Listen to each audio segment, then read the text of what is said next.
You're saying definitively that the administration can prove everyone that was put on those flights to El Salvador was either a member of Tren de Agua, MS-13, or some other entity? We've already provided the breakdown in the effort of transparency about the 261 illegal aliens who were deported. 137 of those were deported under the Alien Enemies Act. 101 of those were Venezuelans removed via Title VIII, which, as you know, are just regular immigration proceedings. And 23 of them were MS-13 Salvadorian gang members. There were also 2 MS-13 ringleaders as part of that group of 23 who President Bukele particularly expressed his gratitude for their return so he can demand justice in his home country. Jennifer. What criteria, though, other than, say, tattoos or maybe being in the wrong place at the wrong time, are they using to determine that someone is actually a member of one of these organizations? Intelligence and the men and women on the ground in the interior of our country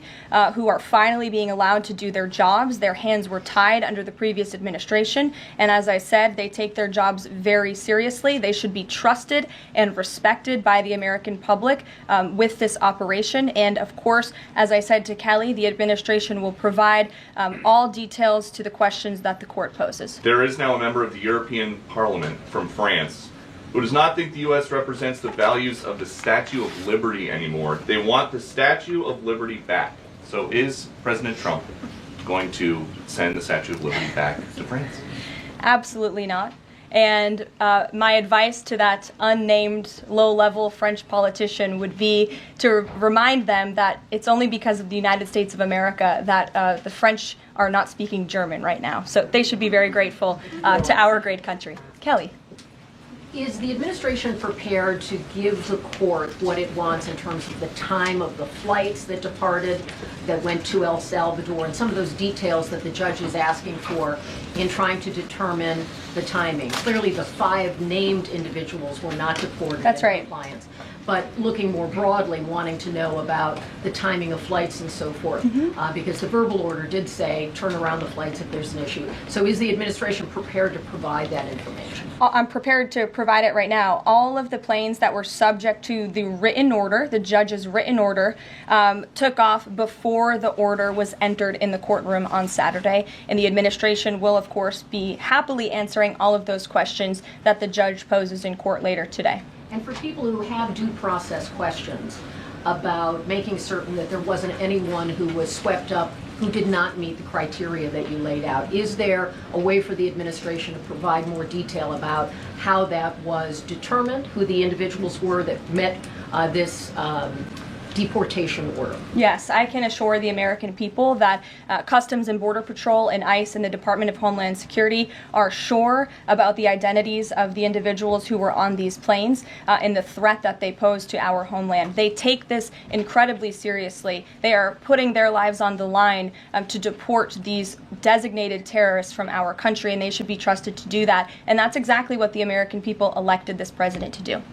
Thanks, Caroline. Just to follow up on that then, so you're saying definitively that the administration can prove everyone that was put on those flights to El Salvador was either a member of Tren de Agua, MS-13, or some other entity? We've already provided the breakdown in the effort of transparency about the 261 illegal aliens who were deported. 137 of those were deported under the Alien Enemies Act. 101 of those were Venezuelans removed via Title VIII, which, as you know, are just regular immigration proceedings. And 23 of them were MS-13 Salvadorian gang members. There were also 2 MS-13 ringleaders as part of that group of 23 who President Bukele particularly expressed his gratitude for their return so he can demand justice in his home country. Jennifer. What criteria, though, other than, say, tattoos or maybe being in the wrong place at the wrong time, are they using to determine that someone is actually a member of one of these organizations? Intelligence and the men and women on the ground in the interior of our country who are finally being allowed to do their jobs. Their hands were tied under the previous administration, and as I said, they take their jobs very seriously. They should be trusted and respected by the American public with this operation. And of course, as I said to Kelly, the administration will provide all details to the questions that the court poses. Jennifer.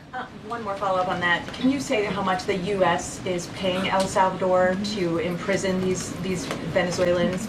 And then a different question on Russia. I was wondering if you could give us an update on the ceasefire negotiations, and is there anything you can share on the list that Putin passed along to President Trump for the things he's requesting? Sure. To your first question, it was approximately $6 million to El Salvador for the detention of these foreign terrorists. And I would point out that is pennies on the dollar in comparison to the cost of life and the cost it would impose on the American taxpayer to house these terrorists in maximum security prisons here in the United States of America. And I would echo the message of our Secretary of State, Marco Rubio, who expressed his gratitude to President Bukele and El Salvador's government for their cooperation in this deal. As for Russia, as you know, the president announced last night on Air Force One on his return from his very busy weekend in Florida that he will be speaking to President Putin tomorrow. I won't get ahead of those negotiations, but I can say we are on the 10th yard line of peace, and we've never been closer to a peace deal than we are in this moment. And the president, as you know,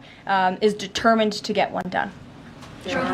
Sure, Caitlin. I have two questions for you. One on the flights, but first on the president's post overnight, saying that he is the pardons that were issued by President Biden preemptively to members of the January 6th committee, that they're now null and void.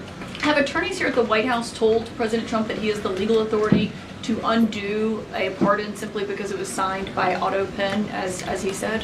The president was begging the question that I think a lot of journalists in this room should be asking about whether or not the former president of the United States, who I think we can all finally agree was cognitively impaired. I know it took people some time to finally admit that, but we all know that to be true, as evidenced by his disastrous debate performance against President Trump during the campaign. I digress on that. But the president was raising the point that did the president even know about these pardons? Was his legal signature used without his consent or knowledge? And that's not just the president or me raising those questions, Caitlin. According to the New York Post, there are Biden officials from the previous White House who raised those questions and wondered if the president was even consulted about his legally binding signature being signed onto documents. And so I think it's a question that everybody in this room should be looking into, because certainly that would propose perhaps criminal or illegal behavior if staff members were signing the President of the United States autograph without his consent. Biden is on the record talking about issuing preemptive pardons to these people. But was he aware of his signature being used on every single pardon? That's a question you should ask the Biden White House. Is there any evidence on that he wasn't aware of it? You're a reporter. You should find out. Okay, Sean. on the flights, so I have a question on the timeline of the flights. You keep talking about the judge's written order, which hit the docket Saturday night at about 7:26 p.m.